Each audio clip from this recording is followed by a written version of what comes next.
What if I told you the most important number for building wealth isn't $1 million? It's not 500,000, it's not even 100,000. For most people, the number that truly changes everything is $20,000. That probably sounds crazy. We're all taught to aim for these giant, life-altering sums of money. But the financial world has a secret that isn't talked about nearly enough. A recent Bankrate report found that a majority of Americans, 59%, can't cover an unexpected $1,000 expense with their savings. That means for most people, a single bad day, a blown transmission, a leaking roof, an urgent medical bill is the difference between stability and total financial chaos. This is the reality for millions. It's a state of constant low-grade financial anxiety. They're not thinking about getting rich, they're just worried about getting by. So what if the first, most critical step to building real wealth wasn't about a fancy investment or a six-figure salary? What if it was about hitting one single milestone that completely rewires your brain and your relationship with money forever? This is the power of the shift from $0 to $20,000, and why crossing that line can make building wealth feel almost automatic. From the moment we start learning about money, we're sold a dream. The dream is the first million. It's the number that says you've made it. We see headlines about self-made millionaires. We listen to podcasts about their habits, and we fantasize about joining that exclusive club. It feels like the ultimate finish line.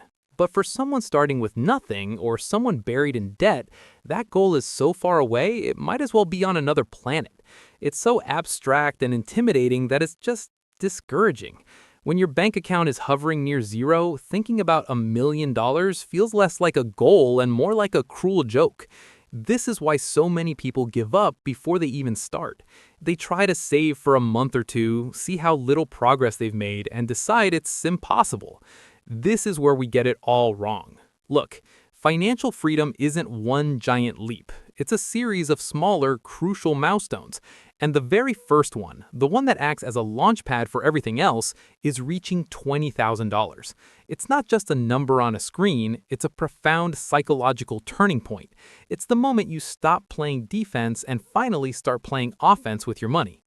Before you hit that turning point, you live in what I call the anxious zone. This is the world of having little to no savings, and it's a place governed by fear. Every phone call from an unknown number could be a debt collector.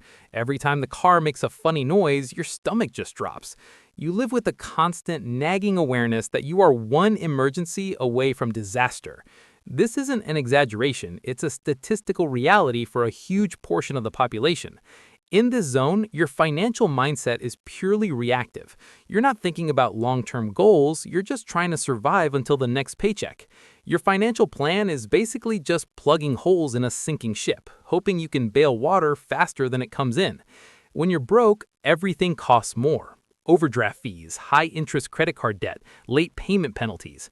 These are the hidden taxes on being poor, and they make it feel like the deck is permanently stacked against you. But the most dangerous part of the anxious zone isn't just the financial stress, it's the story you tell yourself.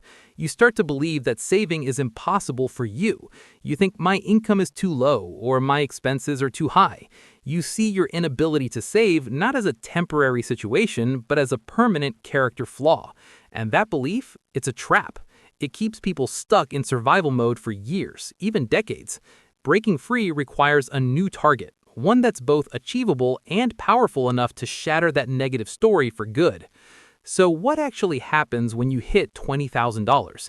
It's the catalyst. It's not about the money itself, but in three fundamental shifts it creates in your life. First, and honestly the most important thing, you buy yourself genuine peace of mind. For many households, $20,000 is a buffer of 3 to 6 months of living expenses. Think about what that really means. A sudden job loss is no longer a catastrophe. It's an opportunity to find a better one. A $1,000 car repair is no longer a debt spiral crisis. It's just an annoying inconvenience. For the first time, you're not living under the constant threat of financial ruin. That quiet, relentless anxiety that hummed in the background of your life finally goes silent. The greatest return on your first $20,000 isn't the interest you earn, it's the ability to sleep at night. Second, you prove to yourself you have discipline. You can't accidentally save $20,000. It requires a plan, focus, and hundreds of small, consistent decisions. You had to say no to impulse buys. You had to stick to a budget when it was boring. You had to choose a long-term goal over short-term pleasure. Reaching this milestone is concrete proof that you control your money. It doesn't control you. That identity shift is the foundation for all future wealth. You've basically passed your own personal marshmallow test. And third, you unlock unstoppable momentum. Once your brain isn't consumed with surviving, it frees up a ton of mental energy to focus on thriving. Your questions change from how can I afford my bills to how can I make my money grow? And let's talk about the math. If you're putting away $1,000 a month, it'll take you 20 months to hit that first $20,000. But the next $20,000 doesn't take another 20 months because your money is now working for you. Say an 8% return, the next $20,000 only takes about 17 more months because your cash is now working for you. This is your first real taste of compounding, and trust me, it's addictive. So how do you get there? It's not about a magical stock pick or a side hustle that blows up overnight. It's a simple, repeatable process built on 3 actions. Step 1, the brutal financial autopsy. First, you have to know exactly where your money's going. No guessing. This isn't about shame or guilt, it's about getting data. For 1 month, track every single dollar. Use an app, a spreadsheet, a notebook, whatever works. At the end of the month, categorize it all. You'll probably find a huge chunk of your income is vanishing into a few key areas. Subscriptions you forgot about, daily coffees, or those late-night Amazon buys.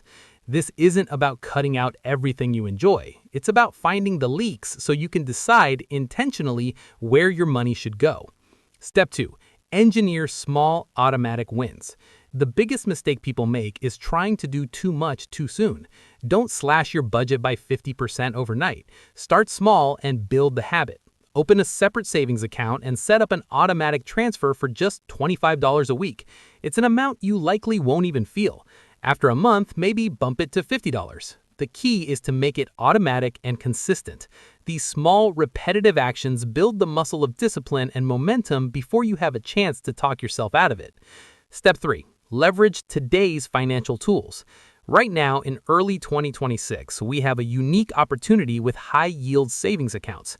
While a traditional savings account might give you a pitiful 0.39%, many online banks are offering rates over 4%, with some even approaching 5%.